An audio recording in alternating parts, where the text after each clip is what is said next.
Hi there, Patrick. Patrick, welcome to the In Case You Missed It podcast. First of all, would you mind just introducing yourself and what you do? Because I know it's a really interesting collaborative arrangement. It is, and thank you for the invitation to join you on this podcast. I think it's really important that we share as much as we can of the good work that's going on in Stoke-on-Trent, and the good work particularly directed to families. We want to make sure every child and every family in Stoke-on-Trent has the best start and continues from the best start in life, to create the conditions where they can be the best that they can be. So I'm Patrick Myers. My role in Family Matters, I'm seconded into the programme from Thrive at Five, which is a national charity. Our first pathfinder was Bentley and Abbey Halton, and really pleased to see how well that program has progressed, but equally bringing some of the learning that I've had through working in Bentley and Abbey Halton into the wider arrangements for Family Matters, which is Stoke-on-Trent City Council and the ICB's joint work to deliver better improvements for families who may need help for a range of issues. Fabulous. So Family Matters is an interesting one, isn't it? It's not a charity in and of itself. It's not a local government department in and of itself. It's very much a collaboration and very much a programme. So tell us the background to Family Matters. Why do we have a Family Matters programme in Stoke-on-Trent and who's involved? Yeah, Family Matters is a really innovative way of actually trying to help families much earlier in their trajectory, so that they don't require statutory services. As we know, statutory services are expensive to deliver, and if we can help families earlier on so they don't need statutory services, we are improving the conditions and the circumstances of their lives. That's the premise. There are other issues that we have in Stoke-on-Trent, and we are equally responding to the Stoke-on-Trent's corporate plan around in supporting family life. So Family Matters is a collaboration. It's gathering a whole range of people around a shared agenda. And that shared agenda primarily is about making people's lives better by working with them and not doing things to them or for them.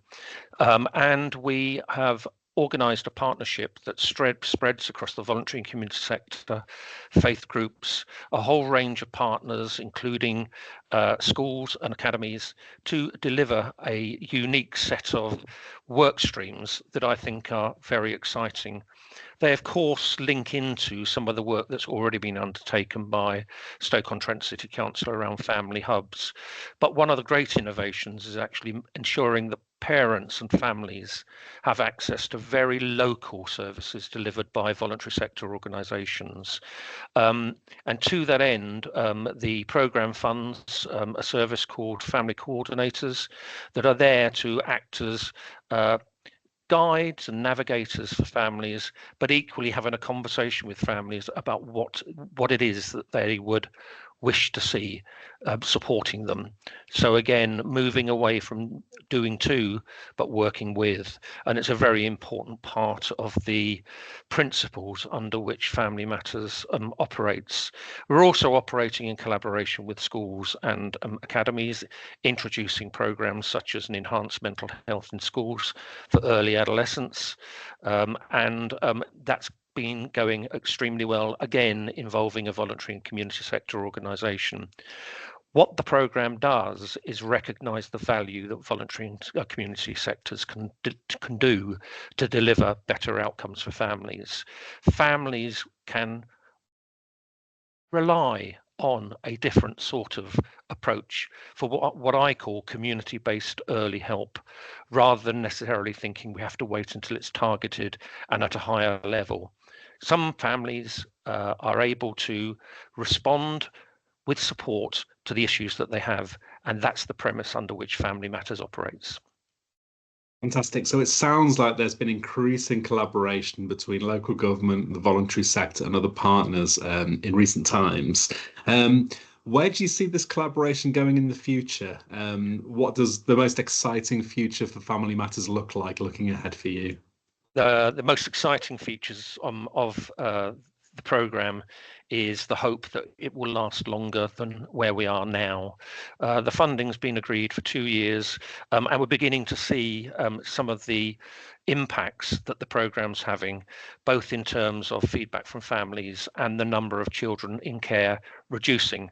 Some of that is down to the work that we're doing to stop, I hope, children entering the system that could ultimately lead them into care. A lot of it's done around children's services transformation. So the combination, if you like, of what children's services transformation is undertaking and what the voluntary and community sector is undertaking, it's a really, really good blueprint for the future. And the opportunity for voluntary sector organisations to expand in other areas of delivery for both the health system and local government, whatever that might look like in the future, is amplified because of the voice that we've managed to give the voluntary and community sector in steering and guiding this programme and listening very carefully to them. They're equal partners, and they are seen as part of the solution to the issues that we face in terms of inequalities and family issues, and we see them as an important part making the contribution to the delivery of the corporate plan and One Stoke. So it feels like this is really changing the system. It's introducing a lot of the insight and expertise that four great organisations, Alice Charity, YMCA, Just Family and Family Focus bring, plus 2 specialist LTOs in Project Indie and Gingerbread. Fantastic what they're bringing to the programme. But for smaller voluntary sector organisations working in the city, how do they get more involved with the programme, and how do they get their families that they're working with more involved in the programme? The opportunities there for some support for smaller organisations through micro grants, which are available through the LTOs, the local trusted organisations. Not a huge pot of money, but it needs to be directed at those smaller organisations that can actually connect with the aims of Family Matters. But more than that, there are the networking opportunities that the LTOs organise, and I would urge any local organisation within those localities, central, north, southwest and southeast, to get in contact with the LTO for their area and actually begin to participate in the discussions and the conversations and think about the art of the possible in terms of making sure that they're able to really bring their energy, really bring their local knowledge, and really bring their families into the opportunities that there are in Family Matters.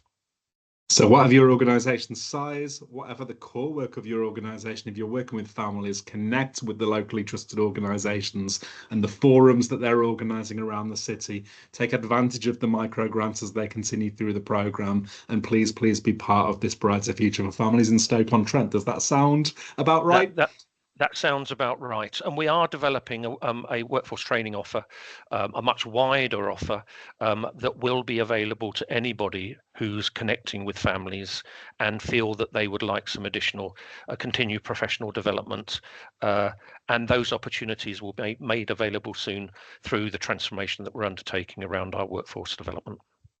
Fabulous. We shall look out for that. Patrick Myers, thank you so much for your time and for telling us all about the Family Matters programme and its successes in Stoke. It's been my pleasure.